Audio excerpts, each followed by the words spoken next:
Hello and welcome to select civils. हम PYQs का analysis कर रहे हैं और हमारा पर्पस ये है कि आप ये समझ पाएँ कि हाउ PYQ हेल्प्स। हमने इससे पहले 2024 के क्वेश्चंस को देखा। In polity we had 16 questions in total और इनमें से हमने देखा कि 14 क्वेश्चंस कहीं ना कहीं प्रीवियसली आस्क्ड जो सवाल हैं उनसे लिंक करके सॉल्व किए जा सकते हैं।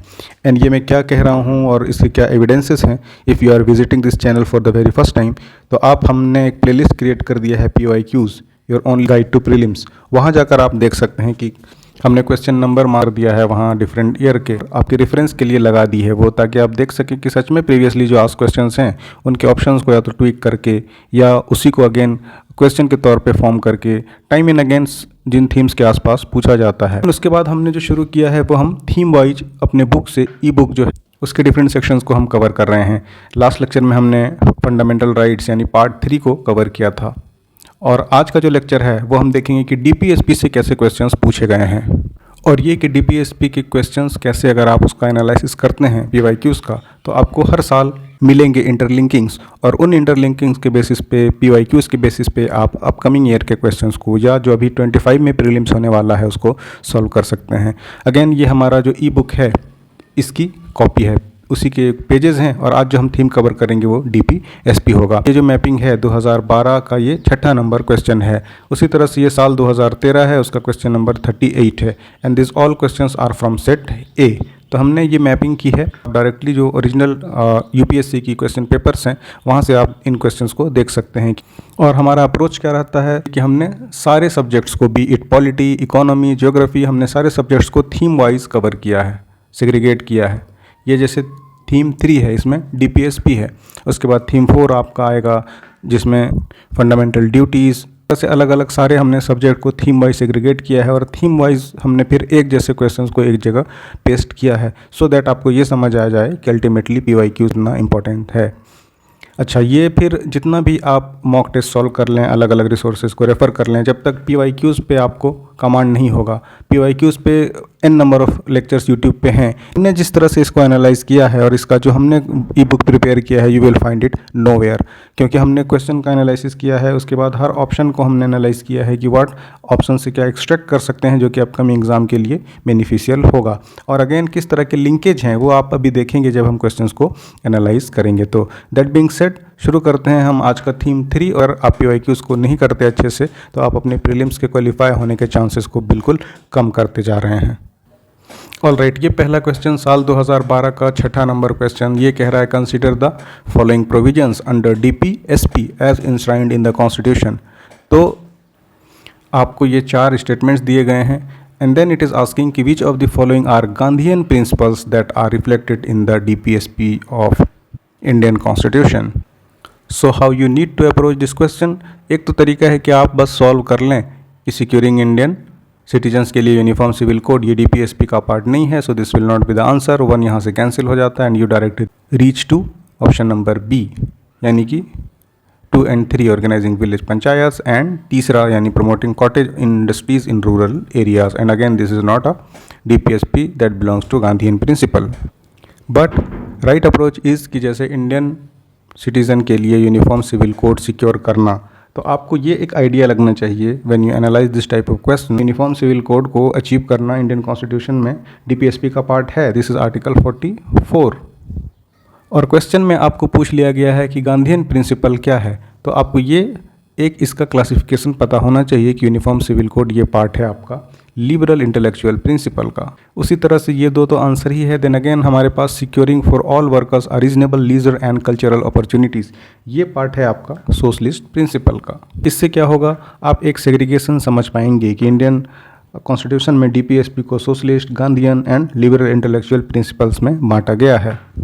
हालांकि ये डिवीज़न इंडियन कॉन्स्टिट्यूशन में नहीं है, it is not on the basis something that is written in the constitution, but इसका जो कंटेंट है, एक जैसे गांधीयन प्रिंसिपल्स था स्वराज का, है ना, स्टेट लेस एक सोसाइटी हो, तो हम उसके कंटेंट के बेसिस पे इसे बांट सकते हैं कि ये मेजरली अलाइन करता है गांधीयन प्रिंसिपल से। उसी तरह एक लिबरल थॉट है कि इतने सारे लॉज के जगह अलग अलग रिलीजन के लॉ को एक्सट्रैक्ट करें और एक यूनिफॉर्म कोड बनाएं सिटीजन्स के लिए, सो that will be a part of liberal society, जो कि इतना टॉलरेंस, इतना लिबर्टी रखती है या देती है सोसाइटी को वो इंटेलेक्चुअल थिंकिंग की तरफ जाए एंड उस लॉ को एक्सेप्ट करे, so that will be a part of liberal intellectual principle. इन डीपीएसपीज के साथ साथ डीपीएसपी डिनोट क्या करती है, इसका पर्पस क्या है कॉन्स्टिट्यूशन में, वेदर ये पार्ट है कि नहीं कॉन्स्टिट्यूशन का, है तो ये इन्फोर्सिएबल है कि नहीं। इस तरह से आप एक बार स्टेटमेंट्स के बेसिस पर, पूछे गए क्वेश्चन के बेसिस पर आप एक बार इसे एनालाइज करें। इससे क्या होगा कि जब आप देखेंगे फर्दर क्वेश्चंस में, जब एक बार आप ब्रॉडली एसेंस को समझ जाते हैं, पर्पस क्या था कॉन्स्टिट्यूशन में इसको रखने का, तो आप आसानी से क्वेश्चंस को सॉल्व कर पाएंगे। अच्छा, इसका सॉल्यूशन क्या है, वी शैल सी, या फिर हम इसके कॉपी को we shall attach in the comment section, या फिर आप हमारे ऐप में जाकर, इसका यूपीएससी सेक्शन में जाकर PYQs की बुक में आप इसे अवेल कर सकते हैं। ये साल 2013 का 28 नंबर क्वेश्चन देखिए, इकोनॉमिक जस्टिस इस बार पूछ दिया है। One of the objective of Indian constitution, economic justice Indian constitution का ऑब्जेक्टिव है, ये किस में दिया गया है। यहाँ से आपको पहले ये भी आना चाहिए कि whether it is part of Gandhian principle में इकोनॉमिक जस्टिस मिलेगा या सोशलिस्ट प्रिंसिपल में, ये लिबरल इंटेलेक्चुअल डीपीएसपी का ये हिस्सा हो सकती है। अगर आप सोशलिस्ट प्रिंसिपल को ही देखेंगे तो इसमें article 38 this talks about promote of welfare of people by securing social order. अब कैसे, तो उसको जस्टिस इंश्योर करें, उसमें इकोनॉमिक जस्टिस की भी बात की गई है। एक भी आपको मिल जाता है किसी क्लासिफिकेशन में तो ये आपके डीपीएसपी का हिस्सा भी है। और अगर आप दूसरा देखेंगे प्रियम्बल वाला पार्ट, प्रियम्बल वाले पार्ट में क्या है, justice social, economic and political, तो वहाँ पर भी इकोनॉमिक जस्टिस की बात की जाती है। सो इन दिस वे दोनों तरह से, यानी कि प्रियम्बल में और डीपीएसपी में भी, दोनों में हमें मिलता है इकोनॉमिक जस्टिस के बारे में। दूसरे ऑप्शंस को अगर हम एनालाइज करते हैं तो प्रियम्बल तो हम देख ही चुके हैं कि प्रियम्बल में बात है इकोनॉमिक जस्टिस के बारे में।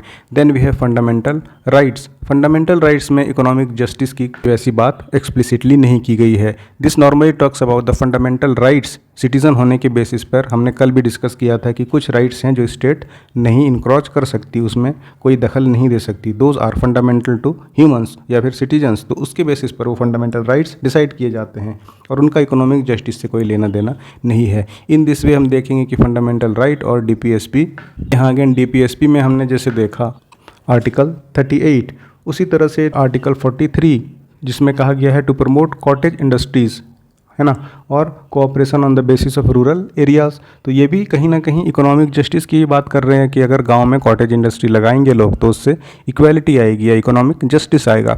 इन दैट वे डीपीएसपी तो पार्ट है इकोनॉमिक जस्टिस का, लेकिन again as we discuss fundamental right इसका हिस्सा नहीं होता। In that way economic justice fundamental right का हिस्सा नहीं होता, and then none of the above options है।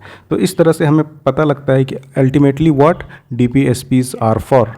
वी डिस्कस्ड अर्लियर, आप इसका एक होलिस्टिक अप्रोच रखिए कि जब डीपीएसपी से क्वेश्चन पूछ रहे हैं तो इसका एसेंस क्या है, कॉन्स्टिट्यूशन का ये पार्ट है कि नहीं, अगर पार्ट है तो वेदर इट इज़ इनफोर्सिएबल और नॉट। उसी तरह से साल 2013 का 38 नंबर क्वेश्चन देखिए, according to constitution of India which of the following are fundamental for governance of the country. तो गवर्नेंस के लिए फंडामेंटल कौन सा है, तो आप देखेंगे ऑप्शंस है fundamental right, duties, DPSP and then right and fundamental duties. Governance में ड्यूटीज़ का तो कोई रोल ही नहीं हो सकता। ऐसे भी एज वी डिस्कस्ड जब हम डीपीएसपी के बारे में बात करेंगे तो देन वी सी की डीपीएसपी एक आइडियल्स की तरह काम करता है, so that if state want to govern its citizen तो उसको क्या, किस तरह के लॉ फॉर्मुलेट करना चाहिए और कौन सी लिमिट्स में उनको रहना चाहिए, सो दैट एक आइडियल उसके लिए एक मैप हो। That is what DPSPs are. तो गवर्नेंस के लिए क्या है, फंडामेंटल डीपीएसपीज हो जाएगा ऑप्शन सी। साल 2015 का 7वां नंबर क्वेश्चन देखिए, consider the following statements regarding DPSP. फिर से आपसे वही चीज़ पूछ रहा है कि ये प्रिंसिपल स्पेल आउट करता है सोशियो इकोनॉमिक डेमोक्रेसी के बारे में। दूसरा स्टेटमेंट कह रहा है कि प्रोविजन इसमें जो है principles are not enforceable by any court. जब हमने पहले क्वेश्चन में ही कहा था कि when you analyse this way तो आपको ये पता लगेगा कि इंडिपेंडेंट ऑफ अदर लॉज, इसका कुछ अलग से इन्फोर्सिएबल नहीं हो सकता कोर्ट से, है ना, कि someone goes to court and says कि मेरा डीपीएसपी वायलेट हो रहा है, यानी सपोज करिए इकोनॉमिक जस्टिस मुझे नहीं मिल पा रहा है, सो इकोनॉमिक जस्टिस पार्ट है डीपीएसपी का, but these are not enforceable by courts unless जब तक आपका ये पार्ट 3 का पार्ट ना हो, so it will not be enforceable by court. DPSP का when we analyse then we learn कि इन्फोर्सिबल नहीं है इस सेंस में कि इंडिपेंडेंटली इसकी कोई वैलिडिटी नहीं है। अगेन देखिए डीपीएसपी से साल 2014 के 55 नंबर में पूछ रहा है कि इंडियन कॉन्स्टिट्यूशन में promotion of internal peace and security किसका हिस्सा है। यानी वहाँ पे भी आपको डीपीएसपी से ही रिलेटेड पूछा गया है सवाल कि किसका हिस्सा इंटरनल पीस एंड सिक्योरिटी। ज़्यादा से ज़्यादा आप कंफ्यूज हो सकते हैं मैक्सिमम डीपीएसपी में। उसका एक कन्फ्यूजन कई बार इट में अराइज फ्रॉम फंडामेंटल ड्यूटीज़। तो आप इसको ब्रॉडली ऐसे याद रखें जब आप ऑप्शंस को एनालाइज करें कि ड्यूटीज़ जो है फंडामेंटल ड्यूटीज़, इसमें सिटीजनरी पर ये चीज़ें हैं लागू होती है कि सिटीज़न क्या करे क्या नहीं करे, जैसे नेशनल फ्लैग का रिस्पेक्ट करना। तो these obligations are upon citizens कि सिटीजन एक कम से कम बेसिक दिखाए सिटीजनरी और अपनी ड्यूटीज़ को समझे। और डीपीएसपी जो है वो ब्रॉडर चीज़ों को कवर करती है, जैसे स्टेट पर क्या ऑब्लिगेशंस है, इंटरनल पीस और सिक्योरिटी फॉर एग्जांपल प्रमोट करना ये सिटीज़न का काम नहीं है कि वो इंटरनेशनल पीस श्योर कर सके, that is part of state, so that will B part of DPSP. और अगेन डीपीएसपी एक आइडियल की तरह काम करता ही है, सो दैट आप जब ये लॉ बनाएं तो आप ये ध्यान रखें कि how to govern the state. Similarly फिर आपसे 2015 के ही साल में 89 number is asking the idea of welfare state. Welfare state किस चीज़ की बात करता है? Again we know that welfare state is talked in DPSP. Similarly देखिए इंडियन कॉन्स्टिट्यूशन में पूछ रहा है कि डीपीएसपी लिमिटेशंस किस पर डालता है, लेजिस्लेटिव फंक्शन या फिर एग्जीक्यूटिव फंक्शन या फिर बोथ या फिर किसी पे भी नहीं। एज बी डिस्कस्ड ये एक आइडियल्स होते हैं जो कि इनकरेज करते हैं कि हाउ टू मेक लॉज या गवर्न। ये आइडियाज़ पॉजिटिव हैं कि ये चीज़ें होनी चाहिए, ना कि ये लिमिटेशंस बांधते हैं ना। लिमिटेशन ना ही एग्जीक्यूटिव पे बांधते हैं ना ही लेजिस्लेटिव पे। रेदर डीपीएसपीज आर फैसिलिटेटिंग, ना कि लिमिटेशंस। हो D will be the answer. Answer क्या है वो हमारा कंसर्न फिलहाल है ही नहीं। We have to just learn कि डीपीएसपी के बारे में जब आपसे पूछता है तो देखिए एक बार पूछ रहा है कि डीपीएसपी किस तरह से लिमिटेशन डालता है, यानी आप समझें कि लिमिटेशन नहीं डालता, ये इनकरेज करता है। फिर आपसे कहता है कि इकोनॉमिक जस्टिस किस में है, तो फिर आपको यानी कहीं ना कहीं डीपीएसपी के कोर कंटेंट के बारे में पूछ रहा है। फिर आपसे पूछ रहा है कि ये इन्फोर्सिबल है कि नहीं कोर्ट से। पहला 2015 का 7 नंबर में सेकंड स्टेटमेंट देखिए, provision content in this principles are not enforceable by any court. हालांकि ये सही है, this are not enforceable, but आपसे हर साल एक ही टॉपिक का यानी डीपीएसपी का जो ब्रॉडर हो सकता है डायमेंशंस अलग अलग साल पूछा जा रहा है। एक साल it is asking whether enforceable by court, दूसरा पूछ रहा है कि इकोनॉमिक जस्टिस इसका पार्ट है कि नहीं, तीसरा कह रहा है कि वेलफेयर स्टेट में अगर हम देखते हैं तो वेदर डीपीएसपी का हिस्सा है कि नहीं। मतलब डीपीएसपी के बारे में everything once you prepare it thoroughly, तो कहीं ना कहीं आप इसके ज़रिए से समझ सकते हैं कि what is going to be asked in the upcoming exam. फिर व्हेन वी एनालाइज तो हमें पता होता है कि डीपीएसपी में ओरिजिनल डीपीएसपी, देन उसमें अमेंडमेंट्स हुए, 4 डीपीएसपीज़ को जोड़ा गया, अगेन फिर और डीपीएसपी को जोड़ा गया, फिर और उसमें एक और डीपीएसपी को जोड़ा जब when we had right to education. तो इस तरह से हम उसके हर डायमेंशन को जानेंगे। देन इस बार आपसे क्या पूछ रहा है कि 42nd अमेंडमेंट में कौन सा जोड़ा गया है डीपीएसपी को। अगेन डीपीएसपी का एक कैरेक्टरिस्टिक कि in India separation of judiciary from executive, ये किस में है? Again we know this is part of DPSP. And article 50 में ये बात की जाती है कि separate judiciary from the executive in public service of the state, so this will obviously a part of DPSP. 2020 का ये 12 नंबर क्वेश्चन देखिए, which part of the constitution of India declares the ideal of welfare state. उससे just पहले हमने 2015 में देखा 89 number question the idea of welfare state. तो क्या ये रिपीटेशन नहीं है डायरेक्टली आपके पीवाईक्यू का? सो जब हम पीवाईक्यूज़ का एनालिसिस करते हैं 2015 में ही वी हैव लर्न कि DPSP is a part of constitution जिसमें वेलफेयर स्टेट की बात की गई है। तो सेम क्वेश्चन आपसे पूछा गया है 2020 में 12 नंबर में। So again this will B क्या? डीपीएसपी। हर सब्जेक्ट में जो हम जब से हमने एनालिसिस शुरू किया है यू विल सी कि डायरेक्टली क्वेश्चंस उठा के आपसे पूछ दिए जाते हैं, वेदर फंडामेंटल राइट्स के क्वेश्चन हो या हिस्ट्री में क्वेश्चंस हो। देखा हमने जैसे 1935 एक्ट के अलग अलग डायमेंशन को घुमा घुमा के पूछा जाता है। सिमिलरली हमने देखा जैसे ज्योग्राफी में समर सोल्स्टाइस बार बार है ना, ओशन मीन टेम्परेचर बार बार। इकोनॉमी में गवर्नमेंट सिक्योरिटीज़ और बॉन्ड्स के बारे में हमने देखा, टी बिल्स के बारे में, सेम थीम पे क्वेश्चंस। ये सिंपल आपके सामने है 2015 का ये 89 number question, directly it is asked in the 2020 as a question number 12। Questions एक लिमिटेड सेट ऑफ थीम्स हैं जिसके इर्द गिर्द ही उसके अलग अलग डायमेंशंस को पूछा जाता है। अगेन देखिए 2020 का ही 18 नंबर question, with reference to the provision content in the part 4 of the constitution of India which of the following is statement is are correct. Again part 4 ये क्या है, तो DPSP, और उसके बारे में पूछ रहा है। देखिए ये पूछ चुका है पहले, this shall be enforceable by courts और नॉट, ये 18 नंबर में पूछा है। उससे पहले 2015 का 7 नंबर क्वेश्चन देखिए, the provisions content in this principles are not enforceable by courts. तभी हमने सीख लिया PYQ एनालिसिस से कि this are not enforceable by courts, so this make statement 1 as incorrect. तो ऑब्वियसली 1 इनकरेक्ट हो जाएगा, so this and this will be cancelled out. तो आपका मेजर काम तो यही ऑप्शन एलिमिनेशन का PYQs ही कर देगी। अगेन इन दोनों ऑप्शंस को भी आप देखेंगे तो एक में कह रहा है कि इन्फोर्सेबल बाय कोर्ट्स, एक में कह रहा है कि इन्फोर्सेबल नॉट, है ना। ये तो आइदर इन्फोर्सेबल होगा या नहीं होगा। तो जब नहीं होगा तो 1 और 2 एक साथ तो हो ही नहीं सकते ना किसी स्टेटमेंट में। और हमने PYQs में ही देख लिया कि ये इन्फोर्सेबल नहीं होते कोर्ट से, और इनका इंडिपेंडेंट ऑफ एनी लॉ कोई इनकी वैलिडिटी नहीं है। ये भी आपसे पूछा गया है किसी एक साल में। और अगेन ये कह रहा है तीसरे स्टेटमेंट में अगर ये इन्फोर्सेबल नहीं है तो ऑब्वियसली सेकंड वाला करेक्ट होगा।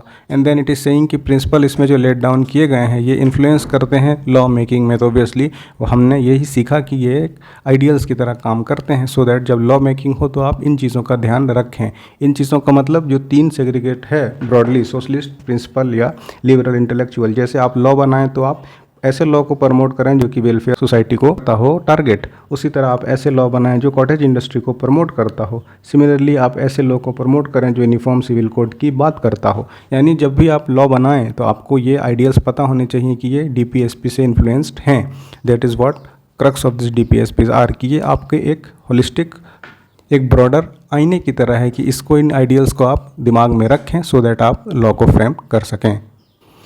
उसी तरह साल 2021 के 91 नंबर क्वेश्चन को देखिए। अगर कह रहा है कंसंट्रेशन ऑफ वेल्थ हो जाता है, किसी एक आदमी के पास बहुत ज़्यादा धन हो जाता है, तो ये किस चीज़ को वायलेट करेगा? Right to equality, DPSP, right to freedom और concept of welfare state. Again we learn कि DPSP का ही ये पार्ट है कि कंसंट्रेशन ऑफ वेल्थ नहीं होना चाहिए। Article 39 prevention of concentration of wealth, इसकी बात ये करता है। किसी के पास कंसंट्रेशन ऑफ वेल्थ हो गया तो ऑब्वियसली ये 39 किसका हिस्सा है? DPSP का, तो DPSP को ही वायलेट करेगा। और अगेन ये जो ऑप्शंस दिए गए हैं, concept of welfare state, right to freedom, right to equality. तो कॉन्सेप्ट ऑफ वेलफेयर स्टेट तो हमने देख लिया कि DPSP के समय इसके बहुत सारे आइडियल्स हैं वेलफेयर स्टेट के, लेकिन concentration of wealth particularly this is talking about article 39 और ये DPSP का ही एक हिस्सा है। तो प्रिपेयर फॉर प्रीलिम्स 2025 या आप जिस भी साल के लिए प्रिपेयर कर रहे हैं on the basis of PYQs, और उसी को ईज़ करने के लिए हमने ये PYQ की बुक को प्रिपेयर किया है। We have invested a lot of time energy so that हम सारे सब्जेक्ट्स का, है ना, उसको थीम वाइज पहले हमने सेग्रीगेट किया है और हर थीम के क्वेश्चंस को उसको एक जगह पुट किया है। देन वी हैव एनालाइज्ड, और हमने इसके आंसर्स कैसे प्रिपेयर किए हैं वो भी आप एक बार देख लीजिए। जैसे ये क्वेश्चन नंबर 17 साल 2017 का, with reference to constitution of India DPSP constitute limitations upon, ये किस पे लिमिटेशंस बांटता है? How we have analyse this question. First we have analyse the question, और उसको हमने एक्सप्लेन किया है कि ये क्वेश्चन आपसे पूछ रहा है, this focuses on the role of DPSP in limiting the functions of legislators and executive branches of the government. क्या ये आपको पूछ रहा है, टेस्ट करना चाहती है कि वेदर जो DPSP है ये किसी तरह की लिमिटेशंस भी लगाती है एग्जीक्यूटिव या फिर लेजिस्लेटिव बॉडीज़ पर। और फिर DPSPs are guiding principle for the government but are not enforceable in courts. ये हमने इंपॉर्टेंट इन्फॉर्मेशन दे दिया है ताकि आप DPSP को समझ पाइए कि what actually this is asking about. Then we analyse the statement. पहला स्टेटमेंट कह रहा है कि लेजिस्लेटिव फंक्शंस पे लिमिटेशंस लगाती है, ये इनकरेक्ट है। अब इनकरेक्ट क्यों है ये उसका एक्सप्लेनेशन है। वी हैव एक्सप्लेन्ड दिस कि DPSP गाइड करता है लॉ मेकर्स को on formulation of laws in India with social justice और वेलफेयर पॉलिसीज़, ताकि उनके अंदर उनको ध्यान में रहे एंड उस बेसिस पे लॉ को फॉर्मुलेट किया जा सके। लेकिन बट ये can not limit legislative actions, है ना, rather they facilitate as ideals must kept in mind, जो हम इतनी देर से डिस्कस कर रहे हैं। ये फैसिलिटेट करता है यानी पॉजिटिव इफेक्ट है इसका, रेदर देन ये लिमिटेशंस, कोई लिमिटेशन नहीं लगाता। और दूसरा स्टेटमेंट है एग्जीक्यूटिव फंक्शन के बारे में, this is also incorrect. So the executive is also not bound by the DPSPs, it is expected to implement policies and programmes that align with this principles which provide a framework for the government. लेकिन again ये executive function हो या फिर legislative function, ये इसको limit नहीं करता। So this both statements are incorrect, making option number D यानी neither A nor B as a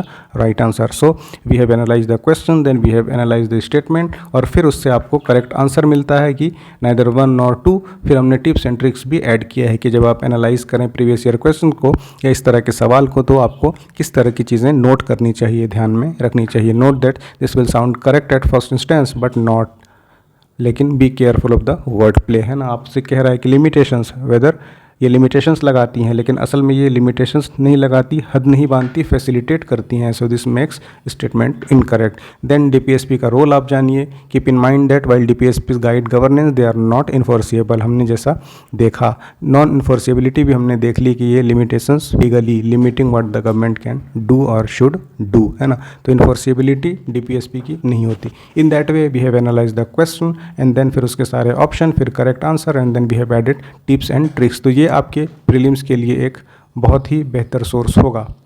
हमारा पर्पस भी यही है कि जो शुरुआत में लोग गाइडेंस की कमी जो सबसे ज़्यादा होती है, बस PYQs आपका अच्छे से अगर है तो यू आर हाफ डन।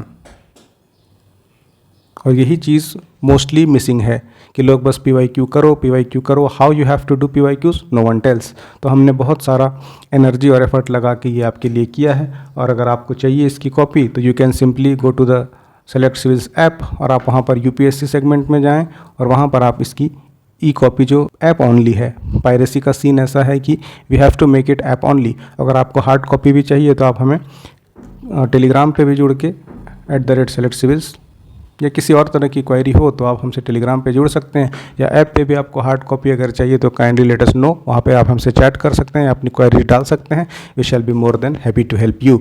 और अगर किसी तरह के सुझाव राय हो तो kindly let us know in the comment section. मिलते हैं आपसे अगली वीडियो में। Thanks for watching.